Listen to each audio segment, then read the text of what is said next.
adeptes de la spiritualité africaine, notamment les kémites, estiment que les religions dites révélées sont des photocopies. Est-ce que pour les Africains, faut-il faire un retour aux sources ancestrales? Ben, c'est ce que j'ai dit tout à l'heure. En fait, quand vous êtes longtemps dans l'obscurité, imaginez qu'il n'y ait pas d'électricité. Ici, quand on entre dans la maison, je ne souhaite pas, on coupe l'électricité. Au départ, on a des problèmes. Et puis, quelque temps après, on arrive à avoir nos repères. Et si d'aventure, quelqu'un naît dans l'obscurité, il aura toujours l'impression que l'obscurité a toujours existé depuis la nuit des temps. C'est comme aujourd'hui, quand nous prenons nos enfants. Pourquoi je dis ça? Les portables aujourd'hui que nous avons, les enfants qui ont 12, 13, 14, 15 ans, même 20 ans, parce que les portables ont existé depuis la nuit des temps. C'est la même chose avec nos frères qui sont nés, dont leurs parents, leurs arrière-grands-parents, etc., sont nés dans des religions dites révélées. Mais ces religions dites révélées, c'est quoi? On a inclus ça de manière dogmatique. On ne donne pas parce qu'on leur dit, on dit à quelqu'un de ne lire aucun livre que la Bible, le Coran. Je ne suis pas venu à le Coran. Donc, vous dites à quelqu'un de lire la Bible et le Coran. Et il dit, tout se trouve ici. Quand vous prenez le musulman, il prend le Coran, il dit, tout se trouve dedans. C'est vrai, il y a des conseils qui sont dedans, mais tout ne se trouve pas dedans. Tout ne se trouve pas dedans. Vous avez même des choses qui sont, comme je dis, qui sont anti-science. Oui, et vous avez donc cette manière de faire là qui font que les gens sont endoctrinés. Ils vont venir, parce que pourquoi vous discutez avec un musulman ou un courant, tout ce qu'il fait, tout doit se passer dans ce livre. Si vous sortez de là, il dit non, moi c'est dedans. Donc, c'est-à-dire, vous voulez jouer un match contre quelqu'un, il dit moi pour que je joue les matchs, je dois jouer seulement chez moi à domicile. Les matchs à l'extérieur, je ne joue pas ici, c'est pas bon. Mais attends, si vous voulez jouer un championnat, on doit jouer chez vous, on doit jouer aussi chez les autres. Donc c'est la même chose.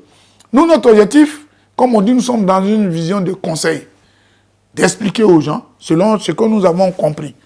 Parce que les régions dites révélées ont créé des césures, des cassures dans les familles. Vous vous imaginez, bon, moi, heureusement, ma maman ne vit pas, elle est partie pour d'autres missions, comme mon papa.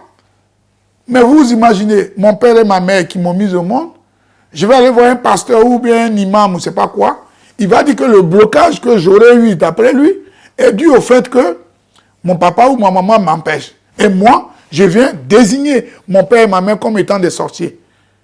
Et finalement, les pauvres argent que j'ai, au lieu de donner à ses parents qui, sur le plan de la tradition africaine, on mérite affection, je vais donner à un gourou qui est assis là et qui, lui, ou bien un marabout, qui, lui, veut justifier le fait que je donne l'argent et il va créer une cassure dans ma famille.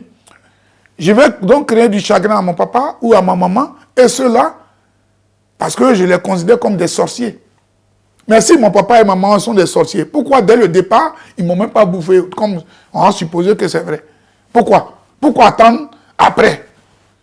Si c'est parce que le problème, ce n'est pas le fait que j'ai réussi, qui pose... Mais bon, ou bien je ne sais pas si c'est parce que c'est quand on vieillit, ma chair serait douce, plus douce. Mais je vais dire, c'est vraiment absurde ce qui se passe. Donc, les religions dites révélées, effectivement, elles ont réussi à nous embrigader.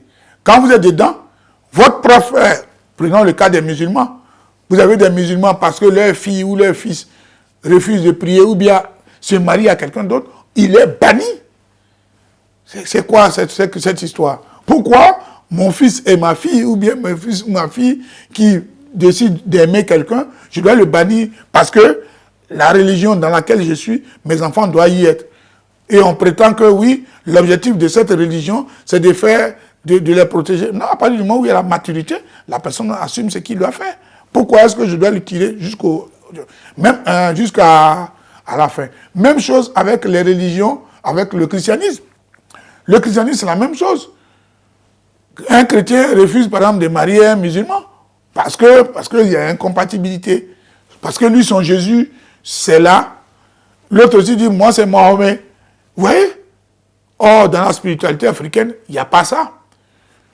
Comme je vous ai dit, tu dois t'enraciner avec tes origines. Moi aussi, ça dit que si vous êtes un peuple kémite, ce que un mari doit demander à son épouse et vice-versa, la femme à son homme, est-ce que tes parents, tu les vois? Est-ce que tu vas régulièrement tes villages? Parce que c'est ça, il faut te reconnecter. Il faut que nous soyons reconnectés, nous soyons enracinés. Il n'y a pas une question de dire on va nous tuer. Pourquoi on va nous tuer? On tue en Afrique les gens par poison, c'est tout. C'est aussi simple que ça. C'est par poison. D'ailleurs, c'est courant. Donc, mais ce n'est pas l'âme qu'on tue. Mais il faut que nous soyons animés d'une certaine spiritualité. Mais n'empêche qu'il y a des gens élevés sur le plan spirituel qui peuvent avoir de mauvaises intentions, qui peuvent lancer des choses sur vous. Mais ça, ce que ça va faire, ça va peut-être faire souffrir le corps, etc. Mais ceux qui tuent, c'est-à-dire les gens qui tuent là, la plupart du temps, c'est des gens qui empoisonnent. Donc, il faut prendre des dispositions. Mais il faut se battre pour aussi être élevé sur le plan de la spiritualité. Il ne faut pas être quelqu'un qui mène une vie qui est en contradiction avec l'harmonie. Parce que dans la spiritualité africaine, c'est quoi? Ce qu'on pourrait appeler la mère primordiale. Nous avons trouvé un monde qui est là. Le monde qui est là, si moi demain je meurs, la vie de chacun d'entre vous va continuer.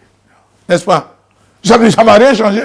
Peut-être vous me connaissez, vous allez venir à mes funérailles, mais 2-3 jours après, vous, on continue de vivre. Donc, nous ne sommes pas capables de changer l'ordre de l'univers. Ce n'est pas possible. Un humain ne peut pas.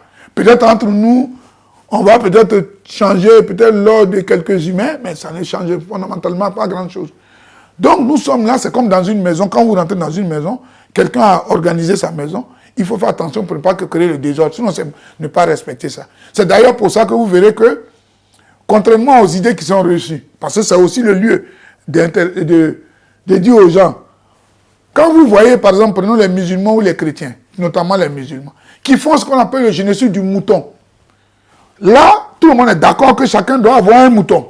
Chez nous, par exemple, moi je suis allé au Bénin, quand on fait le culte du vaudou, on va peut-être tuer un poulet ou un bœuf pour toute une communauté. Et là encore, on demande aux divinités, est-ce que le poulet ou le mouton qu'on va tuer, est-ce que celui-là, il est, comment on appelle, il ne va pas créer de désordre. Et à partir de ce moment-là, quand on est d'accord, on le tue. Quand vous prenez la Bible, Moïse, il a tué, je crois, combien de moutons, il a répandu le sang. Quand on parle dans la Genèse, hein, vous voyez, dans la Genèse, vous voyez que Moïse a tué des moutons, il a répandu le sang. Mais ça, on ne trouve pas ça satanique. Pour vous dire que, quand vous prenez le Coran, comme je l'ai dit, ils font des génocides de moutons. Pourquoi? Soi-disant, Abraham a mis son couteau, il voulait tuer son fils, enlever ça. Mais est-ce que vous savez quel est, je veux dire, le mal qu'on crée à ces pauvres animaux. Mais comme nous sommes dans un paradigme occidental selon lequel c'est l'homme, je dis l'homme, l'humain, qui est au-dessus de tout, parce que c'est ce qu'on nous a inculqué, l'homme est au-dessus de tout, et parmi les hommes au-dessus de tout, le mâle, c'est-à-dire le garçon, est supérieur à la femme. Avec cette histoire, excusez-moi, un peu stupide, selon laquelle l'homme dormait, on a pris ses côtes pour créer la femme. Dans la spiritualité africaine, la femme n'est pas l'égale de l'homme. Je répète, dans la spiritualité africaine, l'homme n'est pas l'égal de la femme. Les deux sont complémentaires. Vous voyez la différence? Pour que les gens comprennent ça, c'est quoi? Si vous prenez 5, on sait que c'est 2 plus 3. Ça dit que si vous avez un billet de 5 euros, donc, vous avez donc, c'est 2 euros plus 3 euros. Ce qui veut dire quoi? Si j'ai 5 euros, ça marche. Si j'ai 10 euros en pièces, ça marche également. C'est ce qui fait qu'aujourd'hui, on dit que l'homme est égal à la femme, ça veut dire que je peux enlever la femme pour remplacer un homme. Puis l'homme est égal à l'homme. Puis c'est la même chose. Ou bien, comme la femme est égale à l'homme, j'enlève la femme, je mets là. Vous êtes étonné de choquer de voir que les gens pratiquent l'homosexualité. Mais il y a une logique. L'homme étant égal à la femme. Or, dans la spiritualité africaine, on dit, nous sommes complémentaires. Lorsque un manque, l'autre ne peut pas avancer. Prenez un oiseau avec une seule aile. Vous l'avez vu voler? Vous voyez donc la différence fondamentale de la spiritualité africaine. Nous, on ne dit pas que l'homme est égal à la femme. Nous, on dit qu'ils sont complémentaires. Ça dit que c'est les deux ensemble qui font l'unité. D'ailleurs, l'homme et la femme copulent pour donner naissance à un enfant. Or, dans l'autre, on dit l'autre est égal à l'autre. Et donc, on est dans des contradictions par rapport au paradigme africain, au paradigme ancien qui était là. Et les gens sont choqués lorsqu'ils sont dans les régions dites révélées où on parle de l'homosexualité. Je rappelle que je n'ai pas de problème avec les homosexuels. Mais quand on parle des lois LGBT, quand on dit, j'étais assis une chaîne ce matin, parce qu'on a refusé par exemple de donner aux Ghanéens un crédit, parce qu'on dit qu'eux, ils ont décidé de ne pas homologuer la loi sur le mariage des homosexuels. Vous pensez qu'il y a un problème, alors que les homosexuels ne demandent pas à ce qu'on fasse des lois sur eux. Ils leur demandent simplement à ce qu'on les laisse vivre en paix, leur amour comme ils le veulent, etc. C'est ce que nous tous, nous sommes d'accord. Si quelqu'un a décidé d'être homosexuel, c'est son choix. Mais on ne va pas dire forcément qu'il faut légiférer pour dire qu'il doit se marier. Mais en réalité, on sait quels sont ses desseins. Et dire qu'on ne peut pas donner, par exemple, un crédit au Ghana, parce qu'eux, ils ont dit que la loi, ils ne vont pas accepter qu'il y ait des mariages homosexuels. Il y a quelque chose qui ne va pas. Bref. Donc, c'est une parenthèse que je ferme rapidement, pour dire que la spiritualité africaine, elle est aussi simple. On ne demande pas aux gens d'aller faire la guerre, on demande aux gens de s'enraciner pour pouvoir s'élever.